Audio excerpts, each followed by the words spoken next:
शंकरपुर गांव एक छोटा सा पिछड़ा हुआ गांव था, जहां सिर्फ एक ही किराना की दुकान थी और उस दुकान का मालिक था मनोहर, जिसे छोटे बड़े सब चाचा कहते थे। हालांकि मनोहर बहुत लालची था और वो बस हर समय एक्स्ट्रा पैसे कमाने की तरकीबें निकालता रहता था। चाचा चाचा चाचा। अरे चाचा चाचा की माला क्या जप रहा है संजू? बोलना, क्या चाहिए? चॉकलेट दे दो चाचा। ला पैसे दे, चॉकलेट देता हूँ। ये लो। 1 रुपया? 1 रुपया में कौन सी चॉकलेट आती है? हाँ? अरे यार चाचा।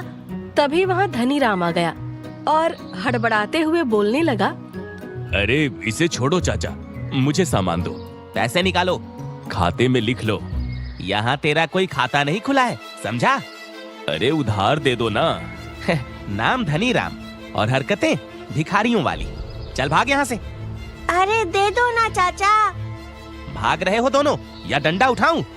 संजू और धनी राम दोनों दुम दबाकर भाग गए। शंकरपुर गांव की दुकान पर एक बार फिर हलचल मचने वाली थी। इस बार दुकान पर आई थी सीमा। चाय की पत्ती दो, अच्छी वाली। अरे अच्छी वाली ही देंगे। ये देखो, सीधी फैक्ट्री से आई है। मनोहर ने झट से एक चमचमाते पैकेट को निकाला और सीमा की ओर बढ़ा दिया। चाचा, ये पैकेट कुछ बदला बदला सा लग रहा है। पहले वाली पत्ती ऐसी नहीं थी। अरे सीमा बहन, अब फैक्ट्री ने पैकेजिंग बदल दी है। सब कुछ वही है, बस कवर नया है। अच्छा, बेवकूफ समझते हो क्या? ये नकली है। अरे नहीं नहीं, आप तो यूं ही शक कर रही हैं। देखिए तो सही। मुझे बेवकूफ मत बनाओ, चुपचाप असली पत्ती निकालो। चाचा, सही तो बोल रही है सीमा। ये पैकेट सच में बदला हुआ लग रहा है। लेना है तो लो, वरना जाओ। आखिरकार सीमा को मजबूर होकर वो पत्ती खरीदनी पड़ी, लेकिन उसका शक खत्म नहीं हुआ। इस बार वहाँ रामकृष्ण आया, जो गांव का गरीब किसान था। चाचा, थोड़ा सामान चाहिए, लेकिन पैसे थोड़े कम हैं, तो देख लेना क्या हो सकता है। अरे रामकृष्ण भाई, तुम्हारे लिए तो सब कुछ है। क्या चाहिए बताओ ना। बस 250 ग्राम चीनी और आधा किलो आटा दे दो। अरे ये देखो, ये हाई क्वालिटी चीनी और बढ़िया आटा है। अमीर लोग लेते हैं, तुम्हें भी वही दूंगा।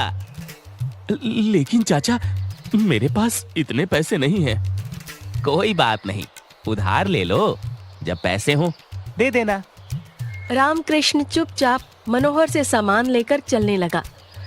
तभी मनोहर ने धीरे से कहा, सुन, अगर समय पर पैसे नहीं लौटाए तो 20% ब्याज लगेगा, समझ गया ना? ब्याज? वो तो ज्यादा मत बोल, जो है वही है, अब जाओ। मनोहर की दुकान इसी तरह चलती रही।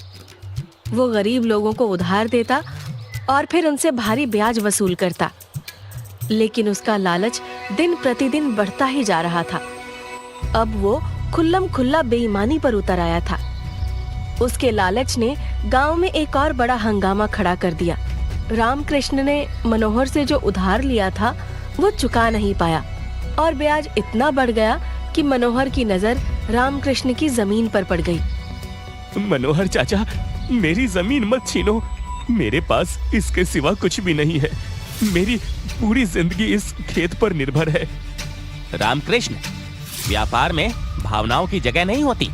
जब पैसे नहीं दे सकता तो जमीन मेरी होगी।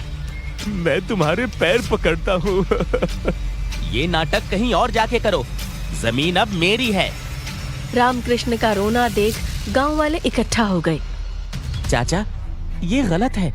वो बेचारा गरीब आदमी है, उसकी जमीन मत छीनो। तुम सब मेरे काम में दखल मत दो। ये मेरा व्यापार है, जिसे जो कहना है कहता रहे। जमीन मेरी हो चुकी है। अभी भी समय है मनोहर, अपना ये लालच छोड़ दो, वरना बहुत पछताओगे। अरे हट!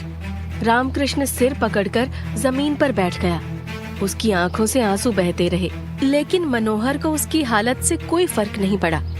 उसी समय शहर से एक लड़का समय गांव में आया। गांव में घूमते हुए उसकी नजर लीला पर पड़ी। लीला गांव की सबसे सुंदर और चंचल लड़की थी। आपका नाम क्या है? लीला। और आप कौन?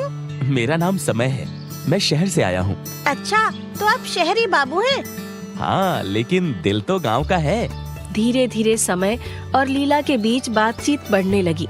समय को लीला बहुत पसंद आने लगी। एक दिन उसने सीधा लीला से अपने दिल की बात कह दी। लीला, मुझे तुम्हारा साथ अच्छा लगता है। क्या तुम मुझसे शादी करोगी? अगर मेरे माँ बाप को मंजूर हो तो मुझे कोई आपत्ति नहीं है। समय ने तुरंत लीला के पिता से बात की। उन्हें समय पसंद आया और शादी की तैयारियां शुरू हो गई। शादी के लिए सामान लेने की बारी आई तो समय ने मनोहर की दुकान से सारा सामान लेने का फैसला किया। मनोहर जी, मेरी शादी है। पूरे गांव में आपकी ही दुकान है। सारा सामान यहीं से लूंगा। बहुत बढ़िया। मैं तुम्हारे लिए सबसे अच्छा सामान दूंगा। ध्यान रहे, कुछ भी कम ना हो। ये मेरी जिंदगी का सबसे खास दिन है। चिंता मत करो बेटा, पूरा काम संभाल लूंगा। ठीक है, तो मैं आपको लिस्ट बताना शुरू करता हूँ।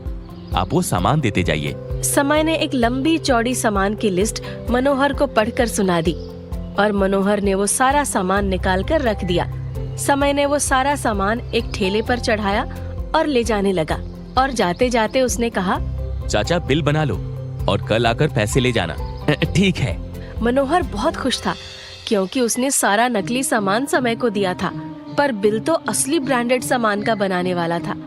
वो अगले दिन सुबह सुबह समय के घर पहुंचा। समय बाबू, वो शादी का सामान तो ले लिया, अब पैसों का क्या हिसाब है? पैसे? कौन से पैसे और कैसा सामान? अरे जो सामान मैंने तुम्हें दिया उसका बिल लाया हूँ। मजाक मत करो, जल्दी से हिसाब किताब कर दो। सामान? मैंने तुमसे कोई सामान लिया ही नहीं। क्या? क्यों झूठ बोल रहे हो? मनोहर का गुस्सा 7वें आसमान पर था। वो घर के अंदर घुस गया और इधर उधर देखने लगा। आखिरकार उसने शादी का सामान कोने में रखा हुआ देख लिया। ये रहा सामान और कहता है मैंने कुछ नहीं लिया। हाँ? अरे ये सामान तो किसी और ने दिया है। बहाने मत बनाओ, ये सब सामान मैंने ही बेचा है। ये रहा बिल।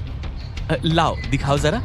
मनोहर ने जेब से बिल निकाला और समय के सामने लहराया। समय ने बिल देखा और अचानक जोर जोर से हंसने लगा।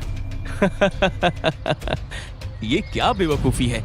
क्यों हंस रहे हो? क्या बेवकूफी है इसमें? हाँ? मेरे घर में ये जो सामान है ना, ये सब तो नकली है, या यूं कहो कि सस्ता वाला है। लेकिन बिल पर असली ब्रांड्स के नाम लिखे हैं। ब्रांड का सामान तो मेरे पास है ही नहीं। तुम ही बताओ, तुम्हारे पास इस नकली सामान का कोई बिल है? हाँ, दिखाओ मुझे। मनोहर सन्न रह गया। उसके पास कोई जवाब नहीं था। तब तक वहाँ गांव वाले भी जमा हो गए थे। सबको पता था कि वो सामान मनोहर ने ही बेचा है, लेकिन कोई उसका साथ देने को तैयार नहीं था। अब ये नकली सामान मैंने नहीं बेचा था। क्या सबूत है? दिखाओ। गांव वाले, जो पहले ही मनोहर की हरकतों से परेशान थे, मनोहर को शर्मिंदा देखने में मजे ले रहे थे। मनोहर, सच्चाई तो ये है कि तुमने हमेशा हमें नकली सामान बेचा है। तुम्हारे लालच ने तुम्हें यहाँ तक लाया है, अब भुगतो। अब चुपचाप यहाँ से चले जाओ या डंडा उठाएं। मनोहर चुपचाप खड़ा था। वो अपने ही जाल में फंस चुका था। उसकी आंखें झुकी हुई थी। जानते हो मैं कौन हूँ? मैं उसी रामकृष्ण का पोता हूँ जिसकी जमीन तुमने हड़प ली थी। आज मेरा बदला पूरा हुआ। तुम रामकृष्ण के पोते? हाँ, मेरे दादा की जमीन वापस कर दे, वरना तेरा वो हाल करूंगा कि याद रखेगा। मनोहर ने जमीन वापस कर दी और फिर समय ने किराने की दुकान खोली, जिसके बाद गांव वालों ने मनोहर का पूरी तरह से बहिष्कार कर दिया। उसकी दुकान पर कोई नहीं गया। अंततः उसे अपनी दुकान बंद करनी पड़ी। मनोहर को अपनी गलतियों का एहसास हुआ, लेकिन तब तक बहुत देर हो चुकी थी। समय ने अपने दादा का बदला ले लिया और गांव वालों ने मनोहर की सच्चाई जान ली थी।